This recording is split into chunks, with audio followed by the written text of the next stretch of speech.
It's Messi!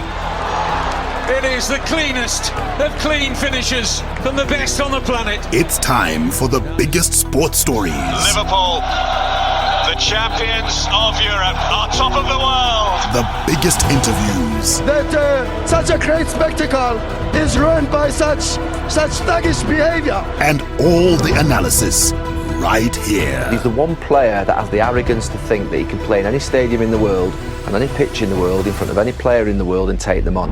Every weekday, it's my sport, it's your sport. It's ZiFM Sport. Let's join the team for the biggest show in the world of sport on ZiFM Stereo. My station, your station. It's a very good evening. It's Top Hits Tuesday here on ZiFM Sport. And on a Tuesday, we have our staple, which is the Formula One report. It's proudly brought to you by Zamoko. This and every single Tuesday, we give you that Formula One report. And today, Mercedes-Benz Formula One boss Toto Wolff says curveballs thrown at lawyers have delayed his team finalizing a contract with Lewis Hamilton, but he has no doubt it will get sorted. That's a bit later in the show, but being Top Hit Tuesday, we've got some great tracks for you in our power play and indeed our play of the day. But between that, there's lots of sport to talk about. The team is here. Mike is here. Chris is here. Alois, Sean, our producer, Tatenda, is keeping us on the pulse in terms of cyberspace. And my name is Barry. The big story we're chasing on the home front is that Ngezi Platinum Stars defender Qadir Amini says he is still in emotional pain after he was controversially subbed off in the Warriors game against Mali on Sunday. Now, ZiFM has proffered an explanation as to why he was subbed, but the greatest thing is that we'll hear the thoughts of the ZiFM Sport team. This is a player who's been injured off the field. Who's to blame? We'll also have international sports news for you when we take you around the world in 60, starting down under, where Novak Djokovic, Nole, and Rafael Nadal will start the 2021 season next Tuesday when they lead Serbia and Spain respectively in the ATP Cup ahead of the Australian Open. In England, the national rugby team has suffered a blow ahead of the Six Nations title defence as experienced prop Joe Marler withdrew from the squad yesterday, saying that he wanted to be with his family during the coronavirus pandemic. And then we'll also have news from Switzerland, where the World Health Organization, the WHO, has suggested that top athletes should not jump the queue to get COVID-19 vaccinations so that they can compete at the Olympics. Smack bang in the middle of the show is our play of the day. Find out what's topping the charts courtesy of DJ Baz. We'll then get into the beautiful game where football pundit Gary Neville claims Thomas Tuchel could face the same treatment as sacked manager Frank Lampard at Chelsea and be sacked within 2 seasons if he does not perform. Being a Tuesday, we'll also dip into France where Warriors striker Tino Kadewere has expressed his appreciation to Olympic Lyon supporters after his brace inspired his side to a dominant 5-0 derby win against rivals Saint Etienne. And in Italy, separated by just 2 points and 1 place on the standings, Inter Milan meet old rivals AC Milan in the second Derby della Madonnina of the season in the Coppa Italia quarterfinals tonight. First and foremost is our Power Play Top Hit Tuesday. Here's Sia. It's featuring Burna Boy. This one's called Hey Boy. The Home Front. Local sports news and analysis. The lion roars. The warrior beats his drum. Battle lines are drawn in the jungles of Cameroon. It's your Chan 2021 report on ZiFM Sport. Why don't you get in touch with us and follow us on social media? We're on all platforms, including YouTube, at ZiFM Sport. And the team is at Mike Madoda, at Chris Meadzi, at Gazaman14, at Sean Tafirenyika, and at Barry Manandi. Right. We're on the home front and we're talking Ngezi Platinum Stars defender Qadir Amini. Now he says he is still in emotional pain after he was controversially subbed off in the Warriors game against Mali on Sunday. Amini, who started the game, was pulled out with less than 3 minutes played in the first half and replaced by Ian Nekati, a change which came as a huge surprise. Amini had initially been declared unfit to play at the tournament, but a late fitness test conducted before the game cleared him. The president of ZiFM, Felton Kamambo, says there was a problem with Amini's health. Yes, there is an issue that we looked at, and like I said, we'll issue a statement as soon as we are ready. We have looked into all the aspects of the case. It's a matter that we are looking at, and if we get to the bottom of it, we'll issue up a press statement accordingly. Now, excerpts of that statement released last night that is alluded to by the ZiFM president. Let's just pick out a few things here. It says there was a test that we were supposed to conduct on all players who had recently recovered from COVID-19 called cardiac MRI test. Now, they go on to say that they couldn't find a place that could conduct that test. And then they continue to say all the affected players were tested upon arrival in Yaoundé, and the board was notified prior to the commencement of the tournament that the player, Qadir was not fit to play due to heart complications. And then they say that they called the technical team, Mike, and the explanation given by the technical team as to why he had been included in the match day squad was unconvincing, and they demanded that he be hauled off the pitch in very ignominious circumstances. Yeah, very, Barry, and he cut a very full-on figure on the bench, Qadir, and you can understand why. To be reduced to a spectacle and continental embarrassment after 3 minutes is not what he went out to Cameroon for. He was looking forward to playing in that game, having not participated in the previous 2 games, and I'm sure he was going to give it a stab. And he's a player who plays with his heart on his sleeve, always gives 120%, and he would have done well for the Warriors, no doubt. But for things like that to happen, Barry, and then you read the statement coming out of ZiFM, it's a statement that leaves us with more questions than answers, because the first question I would ask is, did Felton Kamambo and the board only discover that Qadir would be playing for the Warriors when they switched on their television sets? There is 1 hour that passes between the release of the starting lineups and the match kicking off. Why was there no communication made in that 1 hour, and for the player to have avoided this national embarrassment, and for the team to have avoided the disruption that came their way? So it really is an embarrassing situation, Barry, and one that really leaves us asking all sorts of questions. And one of the other things that they mentioned in their statement was the fact that they tried to do this scan here in Harare, and that there were no places that offered that. But according to my research, there are at least 3 facilities in the capital, Harare, that offer those services. And even speaking to a doctor colleague of mine, his response was that for post-COVID-19 complications, basic tests cover that.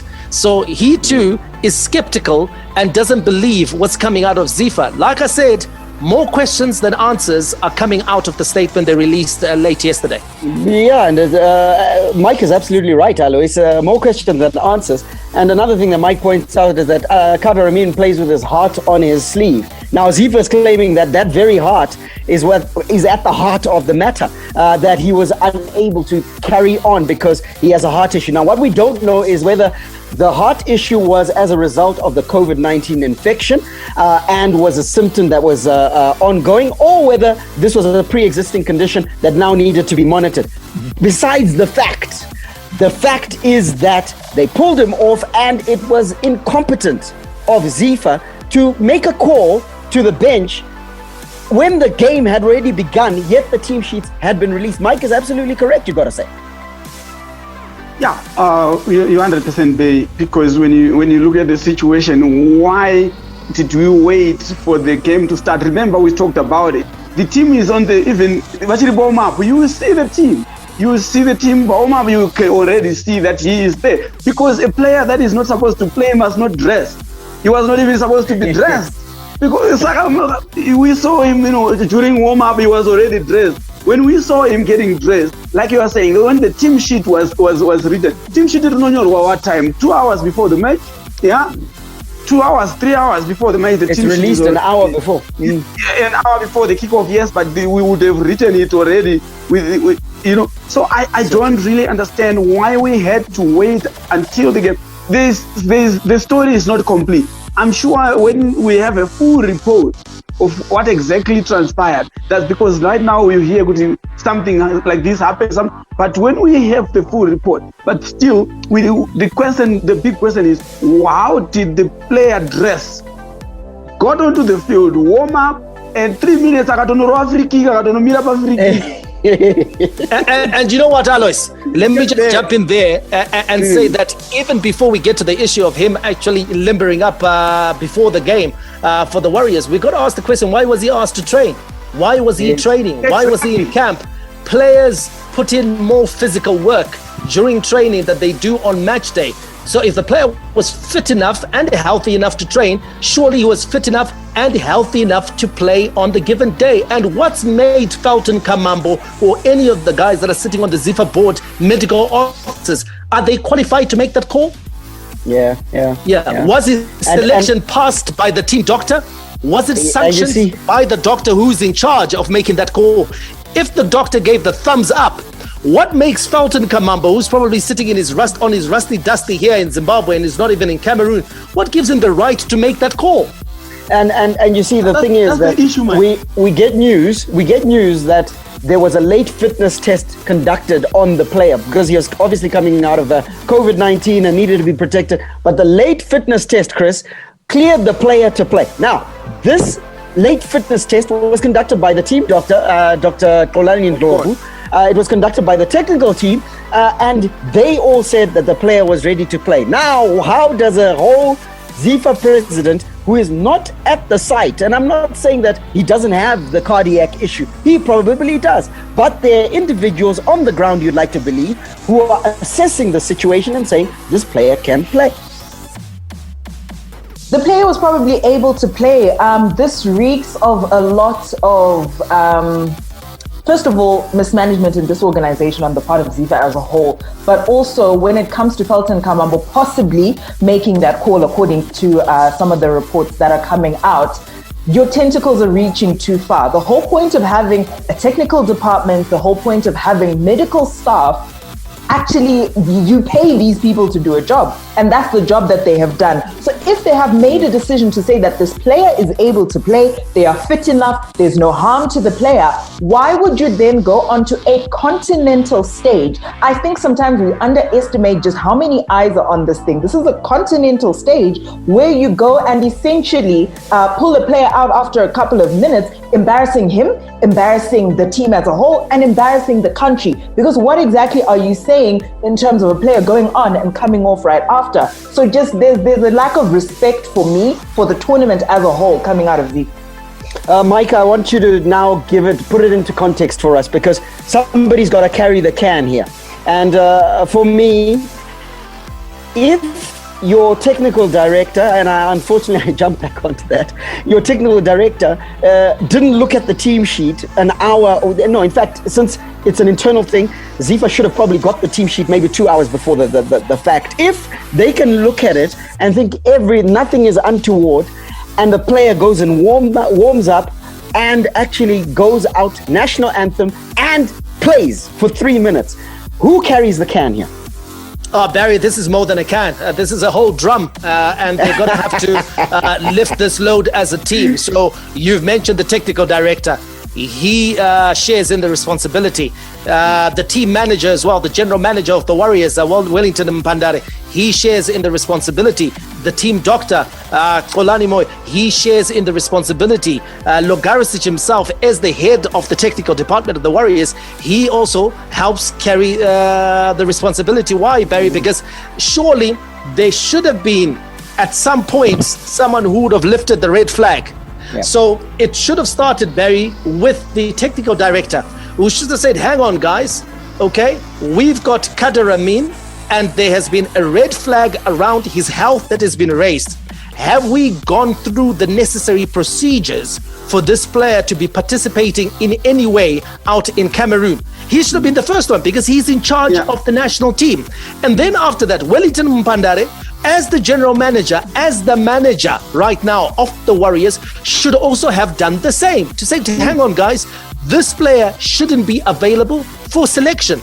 So the very fact that he was able to go through all those stages, Barry, and then be approved to play for kickoff means that someone dropped the ball. And it started with the technical director, went on to the team manager, and then went on again to the team coach, the head coach, Logarisic, as well as the medical officer in charge of the Warriors. So there are a number of people, Barry, who have not covered themselves in glory.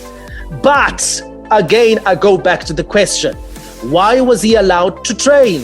Why was he even selected and allowed to travel to Cameroon if there was this concern around a heart condition? If that concern was there from the very start, before they had even left, then a decision needed to have been made to say, okay, you know what, we can't travel with this player in as much as we want to, but we can't travel with him. This is a place that should go to someone else. Okay, because they could have done the same thing with Tawanda Nyamondo, isn't he? After he tested positive with COVID, to say, okay, let's travel with him. He's going to go into a quarantine, and then he's going to play in the later stages of the tournament. They could have done that, but they didn't. Fair enough. Yeah, most definitely, Mike. They should have. Yes, most definitely. They should have just dropped him, because when you are going to a tournament, you want players that are 100% tip-top. We are going to win the tournament. We want to win. You need the player that is at the best, at his very best. If he is not healthy, drop the player, bring in a healthy player, and go to the tournament to win the tournament. It seems like no one cared about winning anyway, because we just like, okay, we are going. This was like we're going for a holiday. Chris, does this look? I'm not one to prefer conspiracy theories, but certainly this smacks of a cover-up, if ever there was one. Because when an explanation is given and it creates and gives more questions than answers, then you begin to think to yourself there's something deeper around the story. Because the main questions being that ZiFM looked for MRI scan facilities locally. Mike is talking about the fact that there's at least 3 facilities that can offer that service. Mm-hmm. The second thing is that when they got there, Qadir Amini perhaps was found to have that cardiac issue that was as a result of COVID-19, or it was a pre-existing condition. Bottom line is, the man should have been sent back home, or should have been put aside altogether to participate in this competition. They didn't do all of that, and instead proceeded to conduct a late fitness test as the technical team, and then field the player in the last game of the tournament. ZiFM then comes and intervenes. For me, it smacks of something deeper. And my question to you would be, why the smoke and mirrors over the condition of Qadir Amini, and why the lies? It definitely looks like they're trying to cover something up, because like Mike said right at the beginning, this statement is leaving more questions than answers. From a very basic PR communications perspective, when you're releasing a statement, it needs to be absolutely clear. It needs to address all of the concerns that have been you've heard in the media or that people are discussing. It needs to address that. Now, what this is doing is it's giving us, more questions, and now we're going around on Google trying to see, okay, where can a cardiac MRI be done in Harare? And guess what? We found out that it is quite entirely possible to have this done. So if ZiFM is trying to conceal something, they're not doing it very efficiently. And all they're doing is possibly exposing other inefficiencies at ZiFM and leaving us again with more questions than answers. So there's definitely something that's going on, because none of the explanations that have been preferred make any complete sense. All of them are, they've got holes in them and they're dripping water at this point. Well, the one thing that we know is that a cardiac MRI test is going to come at cost. It's not going to be cheap. It's something that you're going to have to pay for. And I wonder whether it feeds into the Hope Chizuzu post from a day or two ago, where he's saying that ZiFM is broke and ZiFM needed to borrow money for the Warriors' participation at Chan. And so if that is correct, then maybe it's the reason why they were not able to hold this test or have Qadir Amini tested here in Zimbabwe, where they would have had to shell out, and possibly in US dollars for that matter. So that is a question that certainly needs answers. And just going on social media here, Barry, the majority of fans are not happy. They're not chuffed whatsoever. It's a national embarrassment that's happened on a continental stage. And Tafazo Chakare, he just posted one word on Twitter: clowns. And I guess that's what they are. Innocent Lire, good evening. You say this level of ignorance is shocking from ZiFM, but that's what we get. We're getting into 2 years without local football because of their incompetence. Damson George out in Malawi, he's a regular listener to the show. He says it's a circus. Davidson Kaio asked, and the team manager Mpandare wasn't aware of this. The body language of the player after substitution suggests otherwise. And that's a key point, isn't it, Barry? Because when you take a look at Qadir Amini and his body language, Barry, it spoke volumes. He might not have actually said anything at the moment, Qadir Amini, but his body language and his posture just shows that he was not in agreement with what happened. Certainly. And a player, Alois, will always know whether he is fit or not fit, and also in consultation with the medical staff, be able to tell whether he can sustain the 90 minutes or not. And in truth, as Mike is saying, Qadir Amini's body language was saying that, no guys, you've done me a disservice here. Of course, you saw him when he was coming. He was actually surprised. He looked like he was lost. He didn't understand what was going on. You could tell he was confused. At first, there was disappointment and there was confusion in his head. That what is going on? Why are they taking me out? Even after he was substituted, when the game was on, the camera went to him. He was sitting. You could see the way he was sitting. He was in dejection. So there is a lot that will come out. I think he's still bottled up. He will talk. Somehow he will talk, and we will hear the whole story. I don't think we have heard the complete whole story yet. It come together, we will hear it. Yeah, totally. And of course, the guys were not holding back on Twitter. Runyararo Emmanuel says so. They have now confirmed that they can contact the technical team and have the power to substitute, or even perhaps making the first 11. Like Chris said, more questions than answers here as a result of that statement. And then Mutandazo Sibanda says, petty as it may seem and probably out of place, but why was the statement sent out via a Gmail account? It's very interesting, isn't it, Chris, that an organization like ZiFM in this day and age is operating a Gmail account, that they don't even have their own dedicated email addresses.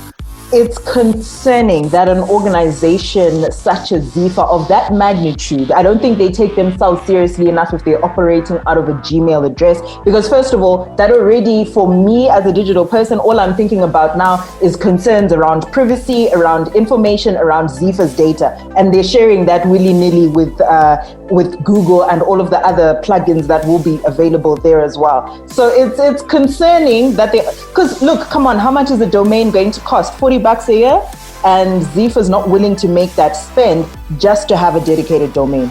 And just to wrap it up, guys, from our interactive platforms, this one coming in from Robson Sharuko. He's the senior sports editor at the Herald. He says the big question is, did our ZiFM bosses need 2 minutes to pick out that a player who was not supposed to be on the field should be removed to safeguard his health? They didn't see the lineup, the pre-match group of the starting 11, or they didn't know him.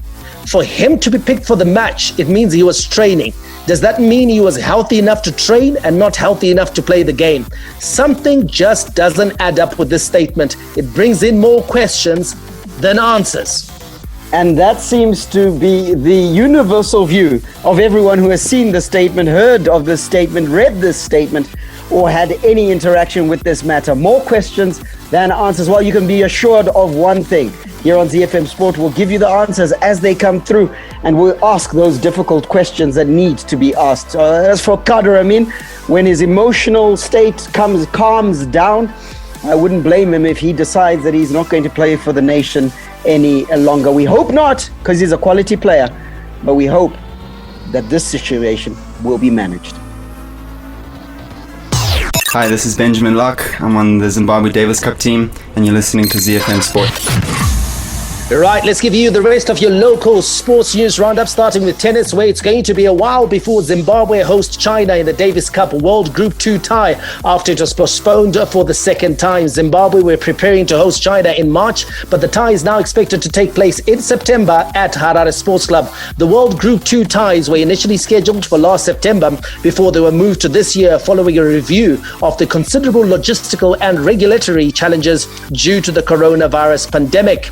In boxing news, Delta Force Boxing Academy's Revai Madondo and her trainer Clyde Musonda left the country today ahead of their non-title bout against Stumai Muki on Friday in Dar es Salaam, Tanzania. Madondo will take on Tanzanian boxer Muki in one of the several supporting bouts of the WBF International Super Featherweight match between Ibrahim Klaas and Dennis Mwale.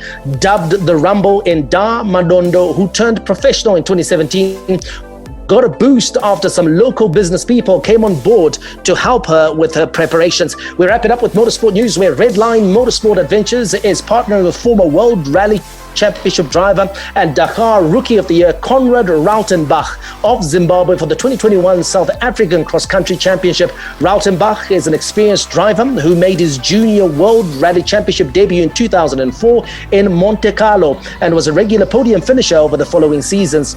He also won the 2007 FIA African Rally Championship before stepping up to the top class World Rally Championship, where he racked up several top 10 finishes in 2008 and 2009. Hi, this is Mike Madoda, and you can catch me and the team for all the latest breaking news out of the world of sport, local as well as international, on your favorite station, my station, your station, ZiFM. We are Z-Team on ZiFM Sport. Z International Sports News Roundup, where the world comes out to play. From sunny Melbourne to the streets of Monaco, the deserts of Bahrain to the jungles of Brazil, get up to speed on the Formula One report. Now in news out of Formula One, Mercedes Formula One boss Toto Wolff says curveballs thrown at lawyers have delayed his team finalizing a contract with Lewis Hamilton, but he has no doubts it will get sorted. The German car manufacturer has been at the center of intrigue over the future of world champion Lewis Hamilton, with the champion's current deal having run out at the end of the year. Very interesting one, this one, isn't it, Chris? Lewis Hamilton, you would think that business will be done fairly quickly to seal his contract. Yeah, one would like to think so, but you also have to think about the fact that he's now a 6-time world champion, and I'm sure when it comes to contractual obligations that he would like from Mercedes, he's able to have a little bit more negotiating power, and I think that's possibly what's going on here. Toto Wolff has also come out to say that he hasn't been able to meet Hamilton in person, and that's also been part of the impediment, but this is something that they can definitely sort out. I don't see any reason why Lewis Hamilton would be leaving Mercedes or even flirting with the idea. I think this is a relationship that's, first of all, been there for a long time, and they'll look to nurturing it and finishing off this contract. Barry, do you think that, for example, I mean, we saw last year George Russell, when he stood in for Lewis Hamilton at the Sakir Grand Prix, he was able to get just as much as Lewis Hamilton is able to get out of that car. Is that being used as a negotiating tool by Mercedes to say, listen, it's the car that's giving you the championships, Lewis Hamilton, not necessarily your skill, because we could put anyone in this car and they'll probably be favorites to bag the world championship. Yeah, and then Lewis Hamilton will retort and say, yes, but it's the car and the driver, because George Russell, although he was in prime position to win that Grand Prix, didn't. And why? Because he didn't have the nous that I have to get it done. So I think it's a case of meeting each other in the middle, as it were, where car needs man, man needs car. And this marriage is certainly working. Hi, my name is Luke Bahamute, Los Angeles Clippers small forward, and you're listening to ZiFM Sport. A Around the world in 60 seconds. International sports news. We take off down under where Novak Djokovic and Rafael Nadal will start their 2021 seasons next Tuesday when they lead Serbia and Spain respectively in the ATP Cup ahead of the Australian Open. The top-ranked duo will be joined by world number 3 Dominic Thiem and number 4 Daniil Medvedev on the opening day of the tournament at Melbourne Park, which will also host this year's first Grand Slam from the 8th to the 24th of February. We head over to England where the national rugby team has suffered a blow ahead of their Six Nations title defence as experienced prop Joe Marler withdrew from the squad yesterday, saying he wanted to be with his family during the coronavirus pandemic. Marler's move just 3 days after he was named in Eddie Jones' 28-man squad leaves Ellis Genge as the only capped loose head prop for England's tournament opener against oldest rival Scotland at Twickenham on Saturday. And in news from Switzerland, the World Health Organization has suggested that top athletes should not jump the queue to get the COVID-19 vaccinations so that they can compete at the Olympics. There are other people such as frontline health workers and vulnerable people who are dying and need the valuable vaccine more urgently, Dr. Michael Ryan, who's Executive Director of Health Emergencies Program, stated. Hi, I'm Warriors coach Zdravko Logarušić and you are listening to ZiFM Sport. Sports with a difference. Z. The big leagues, the big teams, the big players. The beautiful game on ZiFM Sport. Neymar, Mbappé, Depay, and now Tino Kadewere enjoys a taste of the French football on ZiFM Sport.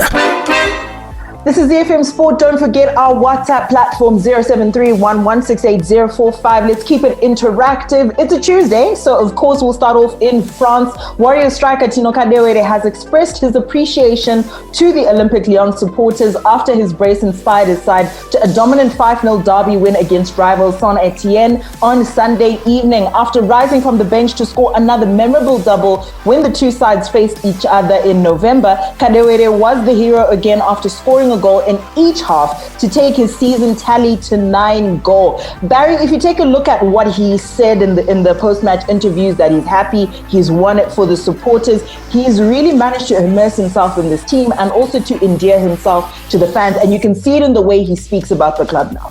Absolutely. He's if there is ever a marriage that has synced up and has taken off from the word go, it's Tino Kadewere and Olympique Lyonnais. It is working. He is working his cotton socks off first and foremost in training, because you don't get that on game day if you're not working. So he's putting the work in, and then he's delivering the results on match day as well. So Tino is it's great to see a Zimbabwean footballer being so instrumental to a football club that's in one of the top 5 leagues and is also pushing for a championship in one of those leagues.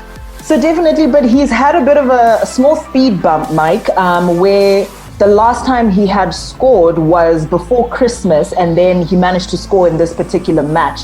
And there was starting to be talk about, is his form off? Is there a problem? And you can see that expectations are mounting in terms of Tino's his position in the team and his impact on the team. And could this be something that's concerning, or do you think it's something that will actually spur him on? No, I don't think it's concerning. I think it just signifies his importance to the team, the fact that they're beginning to expect him to be a regular source of goals. If you just take a look at his goal scoring stats, I think he's actually scored 9 goals and he's got 3 assists. Now, whilst that might be 5 goals less than Kylian Mbappé of PSG, who's the top scorer in Ligue 1 at the moment, it's 5 goals more than Neymar has managed in the league. So it signifies for me how well Tino Kadewere has done. And every player will always go through a lean period, okay? So you're not going to be scoring in every game. You're not going to be scoring braces and hat tricks in every game you play. There will be times when the opposition will suss you out. There will be times when you'll come across a very good fullback, a very good centre back, and you won't get any change from him.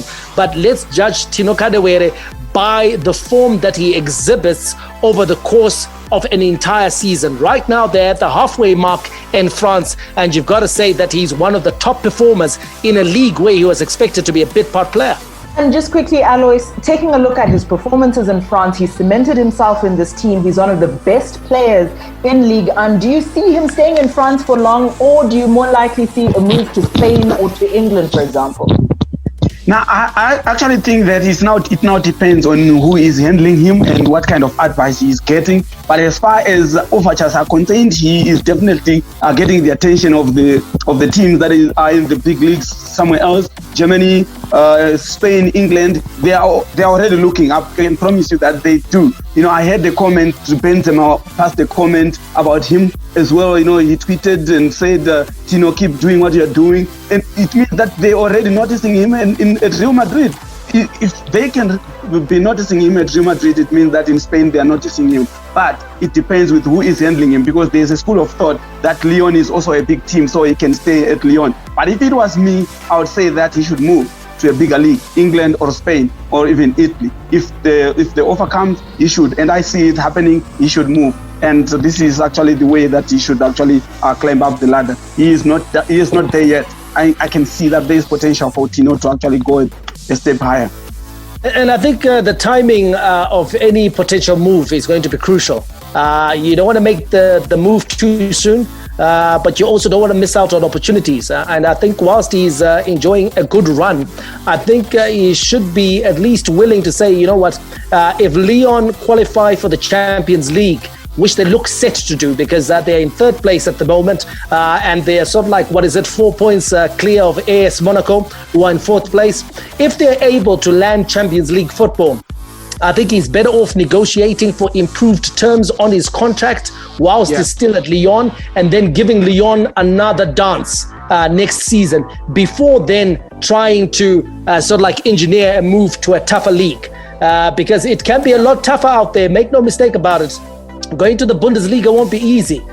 Going to Spain, there will be a lot of questions asked of him in terms of his technical proficiency, because the game is played differently. And then we all know England. It's tough in England. It's going to be more physical. The defending is a lot better, more robust. So I would like to see him finish off the season and then give Lyon another dance, especially if they're in the Champions League. I hear Barcelona might be looking for a striker. Possible, very possible. Let's take a quick look at the table in Ligue 1 at the moment. PSG sitting on top with 45 points. Lille in second with 45 points as well. And Lyon, like Mike mentioned, in third position, 43 points. AS Monaco makes up the top four with 39. All right, in England, we broke the story on the show yesterday about Frank Lampard being sacked at Chelsea. Now, Gary Neville has come out and said that Thomas Tuchel could face the same treatment as sacked manager Frank Lampard at Chelsea and be sacked within 2 seasons if he does not perform. Former PSG and Borussia Dortmund manager Tuchel is expected to replace Lampard at Stamford Bridge and is in talks with the West Londoners, though former defender Neville believes it may not be too long before Abramovich turns on his latest recruit. French football pundit Julian Lorenz believes Tuchel will be able to get a tune out of Chelsea's new signing and rising star Christian Pulisic. And for Pulisic, it's a little bit different because he's much younger, he's much more quieter as well, not that kind of leadership, certainly not vocally than Thiago Silva can have, but technically certainly one of the best players in that squad. And Tuchel, who with the team around him, build a bit more for him in a different environment, but I'm sure that Pulisic, like Thiago Silva and hopefully like Werner and Havertz, will benefit a lot from Tuchel's arrival. The voice there of Julian Lorenz, who's a French football pundit. And Alois, you got to think to yourself that the comments made by Gary Neville are probably the things that everyone else is thinking, that how long will Thomas Tuchel last if he doesn't perform? But in truth, with the resources at Chelsea's disposal, you can't see Thomas Tuchel failing in inverted commas. Yeah, I know. When you look at his history, where he's coming from, he's actually a very good coach. As to coach, for me, he did fairly well at PSG. He is going to Chelsea, where he is actually going to. I think for me, if I look at Kai Havertz, I look at Timo Werner. They are now going to be having a coach who is actually kind of like closer to them, who can actually make them play. Because like I said, these are world-class players. they were just not clicking at tails. I don't know why, but Thomas Tuchel might actually be the one to actually galvanize them and they start playing. So for me, I think he is actually going to. We spoke about it. They have got the squad is good. It's only that Lampard was not finding the right antidote for the squad, but the squad is good. So this is the guy who I think can actually come and do it, and they can do it. Apparently, according to a source, I was just watching a discussion on this on BT Sport, and they talked about the fact that the two German stars, Timo Werner and Kai Havertz, have been somewhat surprised by the lack of detail in Frank Lampard's tactical plans before matches. Apparently, they expected a bit more detail, a bit more meat, like they were getting in Germany in terms of exactly what their roles were, what the team was trying to achieve. So they didn't get that. What they were getting were general plans. And in the end, they were a bit confused about their role in their team, the positioning, and what exactly the team was trying to achieve. So that's something I think that Tuchel is going to fix pretty quick, because he's one of the students of the game, a real scholar of the game. But all these excuses being made about Frank Lampard and all the moaning in the English press, Barry, around him being fired. I mean, I'm just looking at something here. Chelsea managers Premier League points per game rankings. Frank Lampard ranked number 11, okay? With 1.67, a return of 1.67 points per game. This is less than Andre Villas-Boas, less than Claudio Ranieri, less than Guus Hiddink, less than Maurizio Sarri, less than even Felipe Scolari. So this guy, even statistically, he's got nothing to back him up in terms of why the English press believes that he should have been given more time. For sure, and time ran out for Frank Lampard and he had to go. Perhaps they wanted him to be given time like Chris Wilder at Sheffield United, who at one point had gone, I think it was 15 games with 1 point amassed. Sadly, things don't happen like that at Chelsea. All right, let's wrap up your football news with news out of La Liga as well as Serie A. Starting in Italy, we're separated by just 2 points and one place on the standings.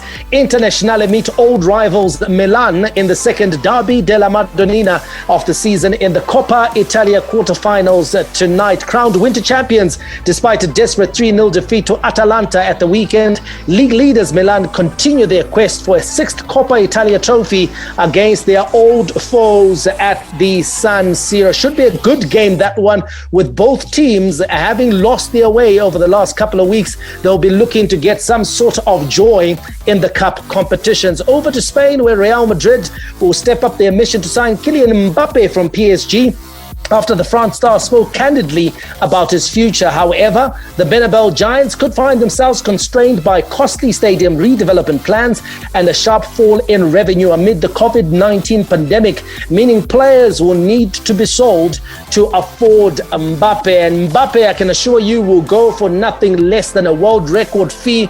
Can Real Madrid afford to buy him at the end of the season?